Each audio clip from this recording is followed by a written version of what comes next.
남쪽 유다 아하스 왕이 죽던 그 해에 아수르의 디글랏 빌레셀 왕도 죽었습니다. 같은 해에 아수르 왕이 죽었습니다. 이것을 보고 블레셋 족속들이 아하스 왕이 죽으니까 어떻습니까? 조문을 하죠. 사신을 보내가지고 조문을 합니다. 조문을 하면서 특별히 보낸 이 사신들이 히스기야 왕을 찾아갑니다. 히스기야 왕에게 가서 또다시 동맹을 제안합니다. 아수르 왕 디글랏 빌레셀이 죽었으니까 지금 아수르는 많은 혼란 중에 있다. 어려움 중에 있으니까는 우리가 다시 힘을 모으자. 우리가 힘을 모으면은 아수르의 공격을 막을 수 있다.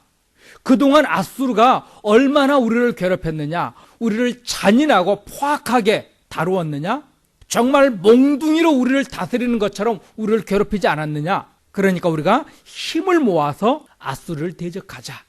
그렇게 제안합니다. 그 제안을 받을 때에 하나님이 히스기야에게 블레셋 족속들이 망할 것이다. 이 말씀을 주고 계십니다. 이 말씀을 주시는 것은 히스기야가 아하스 왕이 죽고 나서 왕권을 이어받았습니다. 왕권을 이어받아서 이제 또다시 히스기야는 아수르에게 굴복할 건지 하나님을 온전히 신뢰할 것인지 결단의 시간이 다가왔습니다.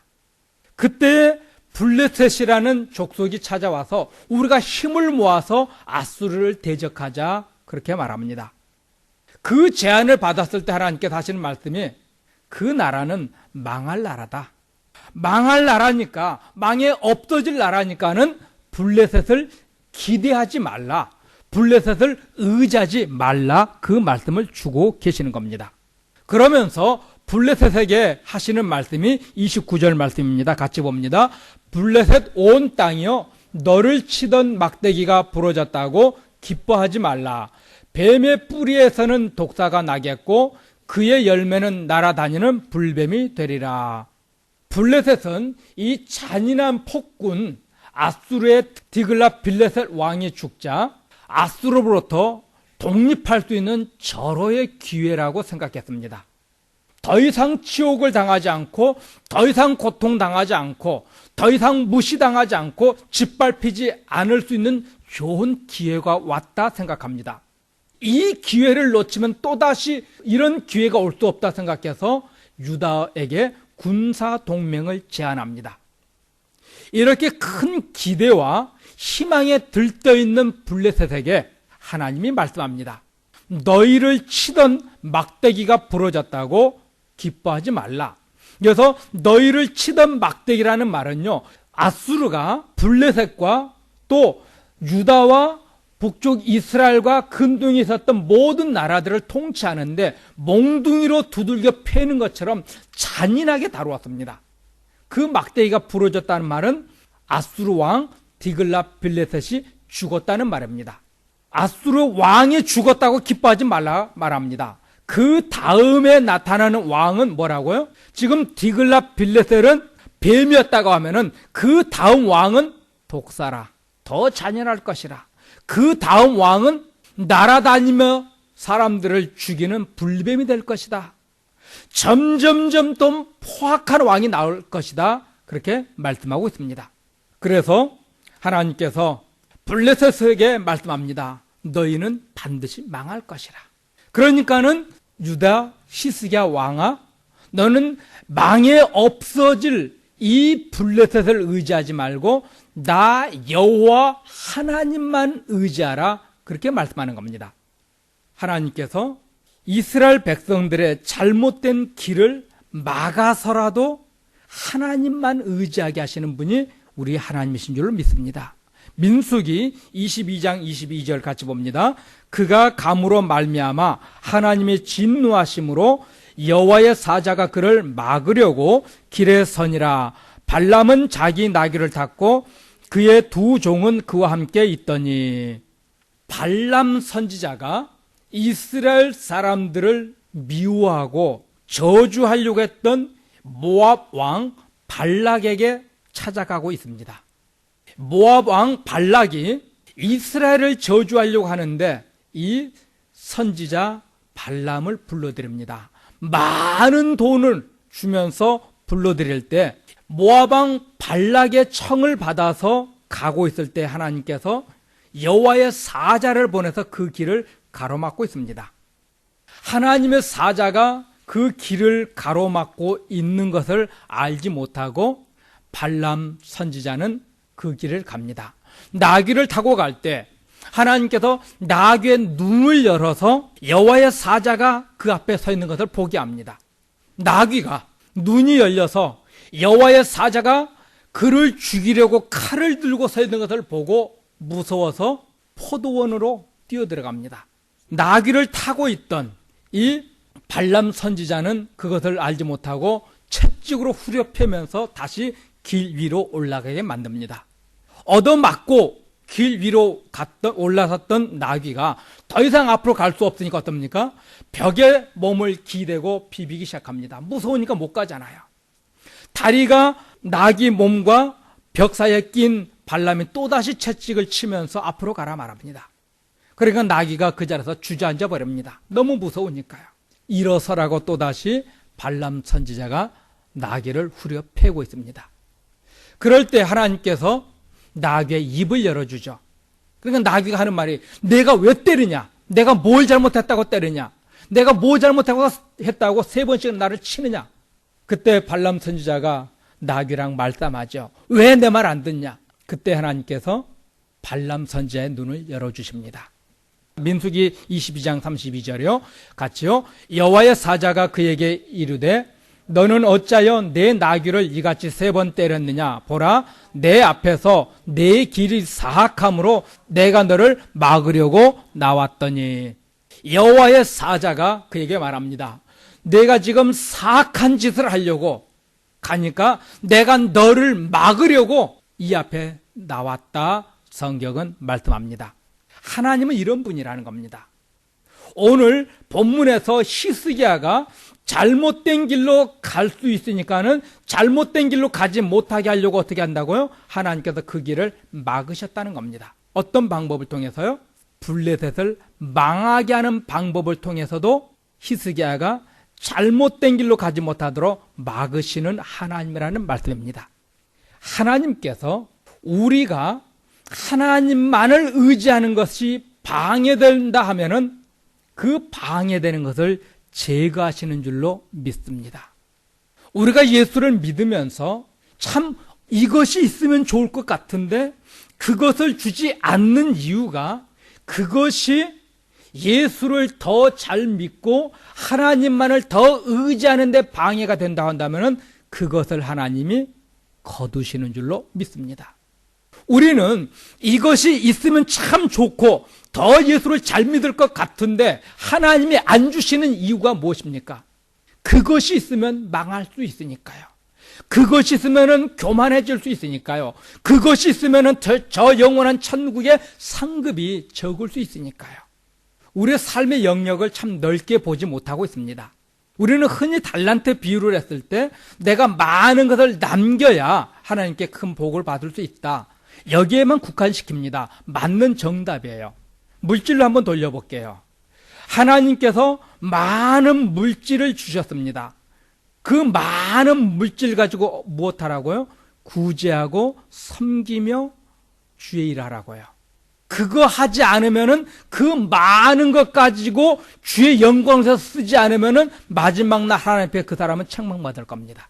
하나님께서 권세를 주고 어떤 이는 대통령으로, 어떤 이는 장관으로, 어떤 이는 검사로, 어떤 이는 경찰로 어떤 힘을 주셨습니다. 그 힘 가지고 무엇하라고요? 가난하고 힘없는 사람 도우라고요. 이것 하지 않으면은 그 사람은 하나님 앞에 가서 책망받을 겁니다. 이사야서가 오늘 그것을 말하는 거예요. 이스라엘 사람들에게 하나님께서 물질의 복을 주셨습니다. 그런데 그 사람들은 물질의 복을 가지고 무엇합니까? 이른 아침부터 밤 늦은 시간까지 먹고 마시고 즐기고 쾌지나 칭칭난해하면서 즐기는 삶을 살았습니다. 가난한 자를 돌보지 않았고요. 또 하나님께서 권세를 주었는데 그 권세 가진 자들은 어떻게 합니까? 불의를 행하죠. 정의가 물처럼 흐르는 그런 나라를 만들라고 하나님께서는 권세를 주셨는데 오히려 그 권세를 가지고 자기 배를 불릴 때 하나님께서는 이스라엘이라는 나라를 이렇게 흩어버렸던 것처럼요. 우리는 어떤 사람에게는 많은 권세를 주시고 어떤 사람에게는 많은 물질을 보고 주셨습니다. 많은 것을 주셨을 때는 더 많이 수고하고 충성하라고요. 더 많이 베풀라고요. 하나님께서는 더 많은 것을 찾을 겁니다. 이 의식을 갖지 않고 오늘날 많은 부자들과 권세 있는 자들은 자기 유익만 위해서 살아갑니다. 하나님께서는 마지막 날 반드시 그걸 찾을 거예요. 반드시 그걸 물을 겁니다. 그러므로 때로는 하나님께서 우리를 울게 하시는 것이 저주가 아니에요. 우리를 울게 하심으로 인해서 하나님을 찾게 만든다고, 하나님을 의지하게 만들고 있다면 그것이 복인 줄로 믿습니다. 하나님께서 히스기야, 그에게 블레셋과도 동맹하고 북쪽 이스라엘과도 동맹하고 아람과도 동맹해서 아수르를 막아내게 하면 더 좋을 것 같은데 오히려 하나님께서는 아수르에게 또다시 굴복당하게 하는, 고통당하게 하는, 치욕당하게 하는 그 길로 가게 하셨습니다. 우리 생각은 반대잖아요. 화려하게 아수르를 물리치고 세상 사람들에게 떵떵거리며 살 수 있는 그런 나라를 꿈꾸지만은 하나님께서는 어떻게 하셨다고요? 아수르에게 짓밟히는 그 길을 가게 하셨습니다.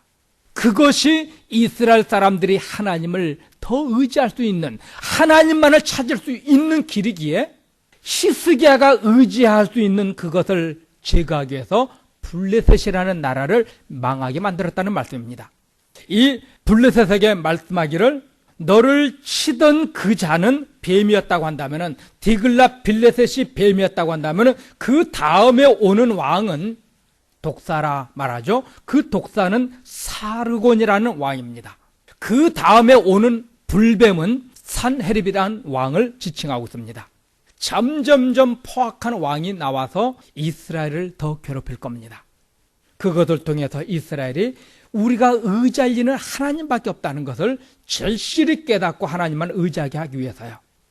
31절도 봅니다. 성문이여 슬피 울지어다, 성읍이여 부르짖을지어다, 너 블레셋이여 다 소멸되리로다. 대저 연기가 북방에서 오는데 그 대열에서 벗어난 자가 없으리라.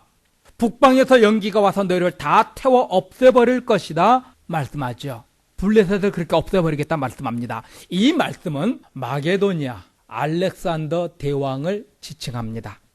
처음에는 디글랏 빌레셋 왕이 블레셋을 괴롭히다가 그 다음에 사르곤 왕이 나타나서 더 많은 핍박을 주고 그 다음에는 사네립이라는 왕이 나타나서 그들을 이기는데 끝나지 않았습니다.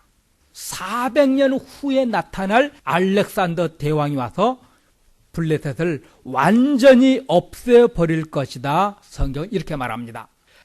아직 아수르라는 나라가 망하지 않았어요. 히스기야 왕은 이스라엘의 남쪽 유다 왕이 될 때는 BC 735년에 왕이 됐습니다. 남쪽 유다가 망한 것은 BC 586년입니다.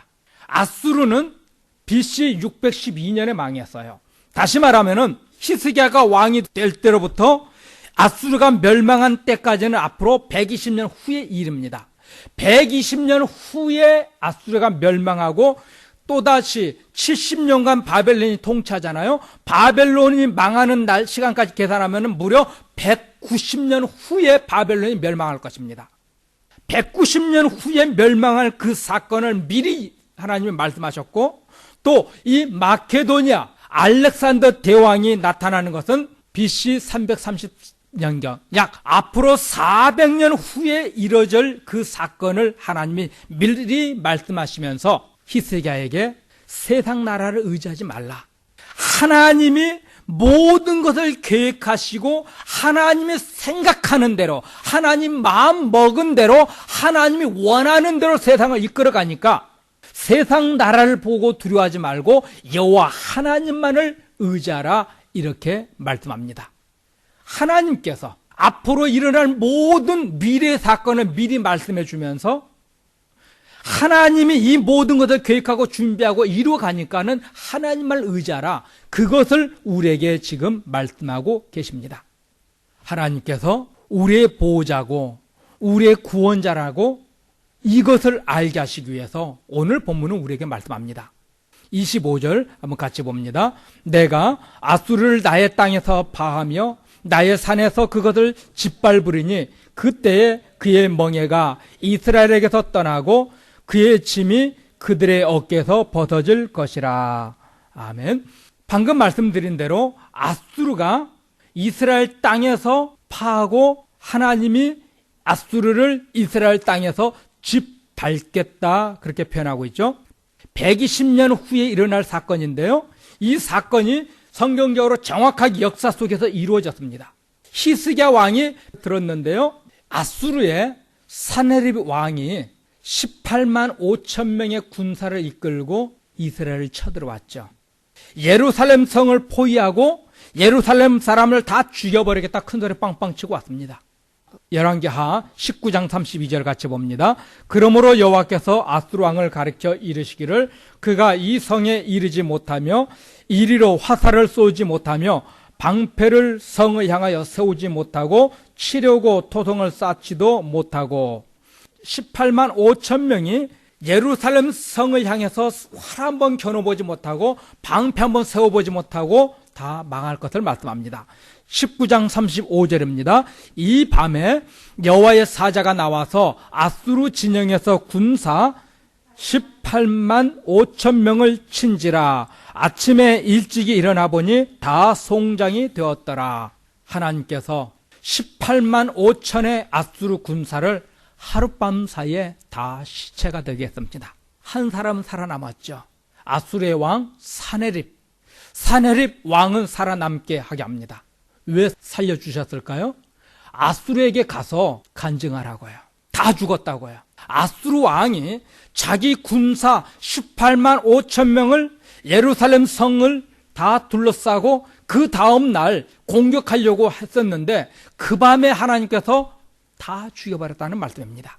이것을 통해서 하나님이 전능하시다는 것, 오직 하나님을 의지할 만하고 하나님을 신뢰할 만하다는 이 사실을 보여주셨습니다.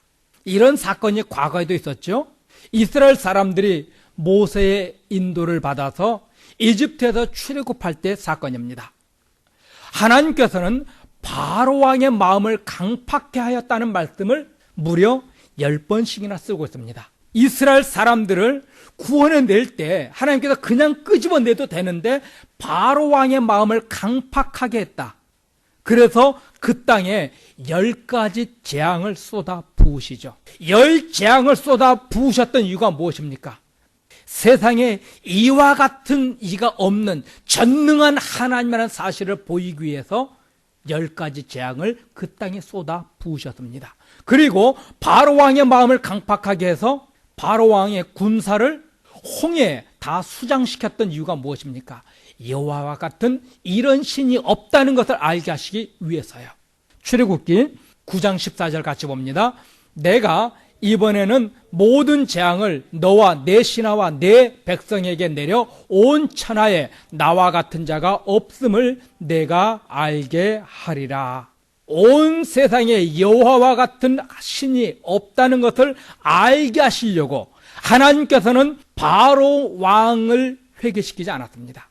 그 마음을 강팍한 그대로 두셔서 10가지 재앙을 쏟아 부으셨고 홍해에 이집트의 모든 군사를 다 집어넣어서 수장시켜 버렸습니다.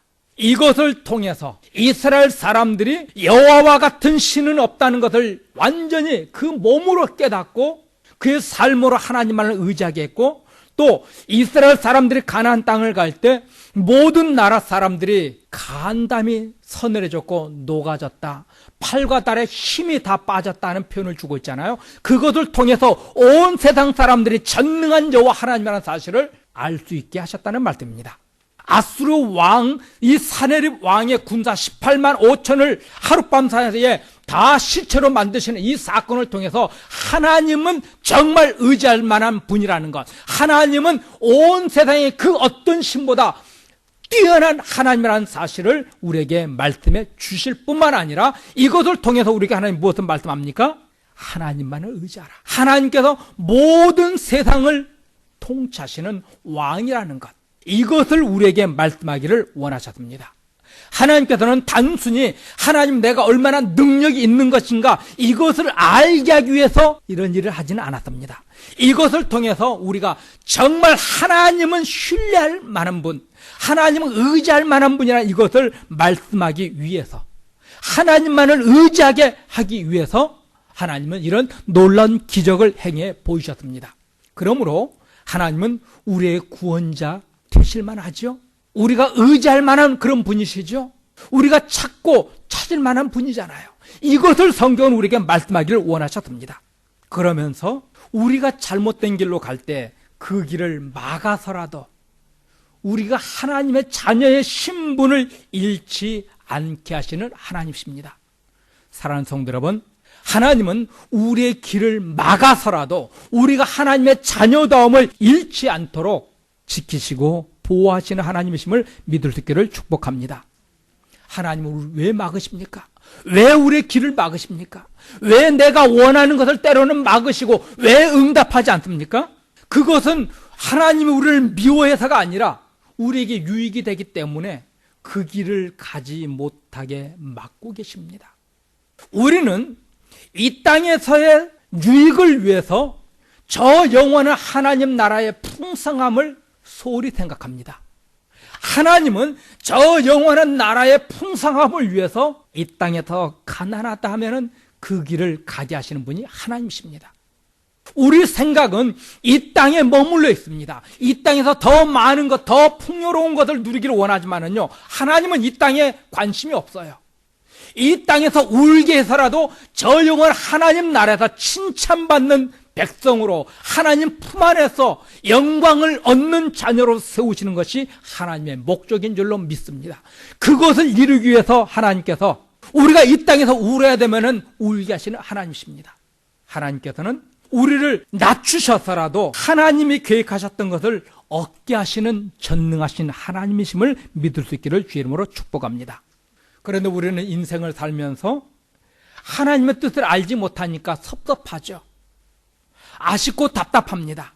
그러나 하나님은 그것이 멸망의 길이 될 수 있으면 막아서라도 그 길을 막아서라도 우리를 하나님이 원하는 곳으로 이끌어 가시는 줄로 믿습니다. 하나님께서 이스라엘을 흩으셨던 두 가지 이유, 하나는 이스라엘에 그들을 징계하고 그들을 아프게 해서라도 하나님 자녀의 신분을 회복시키잖아요. 두 번째는 무엇입니까? 이방인들에게 구원의 문을 열기 위해서요.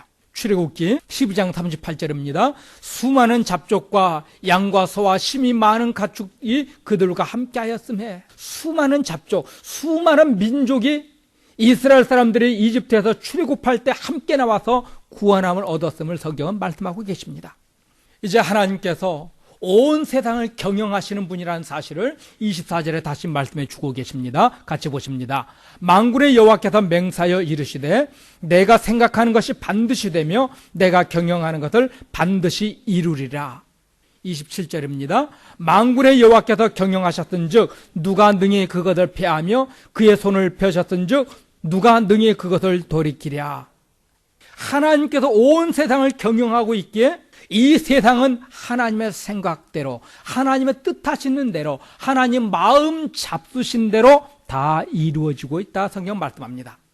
하나님께서 온 세상을 경영하고 계시니까 이 세상의 모든 나라의 대통령들, 지도자들, 심지어 길가에 피어있는 이름 모를 꽃 한 송이마저도 하나님이 계획하신 그 계획을 이루는 도구에 불과합니다. 그러므로 하나님이 무엇을 뜻하고 계시는지 하나님의 생각에 우리의 관심이 집중되어야 지혜로운 성도입니다. 성도 여러분이 성경을 읽을 때 그 성경을 통해서 내 마음에 위로를 주는 성경 구절을 찾는 것이 아니라 성경을 통해서 하나님이 내게 무엇을 원하시는가를 찾아야 합니다. 그것이 지혜인데 오늘날은 어떻습니까? 내 마음의 평안, 내 욕심, 내 탐욕을 이루는 그것을 추구하고 있는 것이 오늘날 세상 아닙니까? 설교도 예수 이름을 이용해서 우리의 이 헛된 욕심을 어떻게 이룰 수 있을까?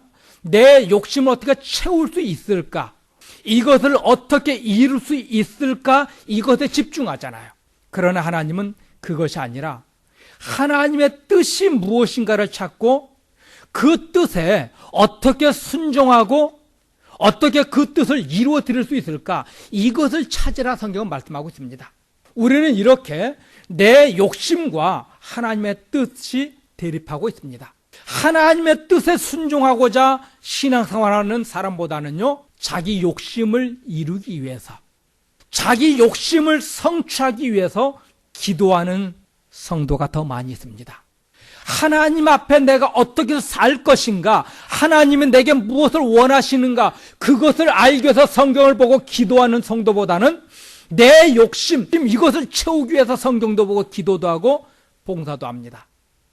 목적이 잘못됐잖아요. 잘못된 목적으로 나가는 사람은 하나님 기뻐하지 않아요. 바른 목적으로 나갈 때 하나님을 만날 수 있을 뿐만 아니라 하나님이 내게 향했던 그 목적을 이루어 주시고 그 목적을 이루어갈 수 있도록 하나님께서는 우리에게 필요한 것을 채워주시는 줄로 믿습니다. 우리의 삶의 목적을 바꿔야 돼요. 나의 삶의 목적이 바뀌어질 때 하나님께서 그 목적을 이룰 수 있도록 은혜를 베푸시고 필요를 채워주시는 줄로 믿습니다. 하나님의 뜻은 무엇입니까? 이스라엘을 구원하는 것입니다. 우리를 막아서라도, 우리가 잘못된 길을 가는 길을 막아서라도 우리의 아버지로의 이 자리를 하나님은 결코 놓지 않을 것을 성경은 말씀하고 계십니다. 사랑하는 성도 여러분, 하나님은 결국 우리를 위해서 일하신다는 겁니다. 우리의 아버지, 우리의 구원자가 되기 위해서요.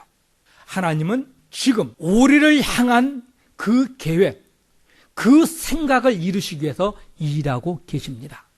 그 계획을 이루시는데 방해가 된다면은 그 길을 막아서라도, 우리가 가는 그 길을 막아서라도 하나님은 우리를 향한 그 생각, 그 계획을 반드시 이루어 내십니다.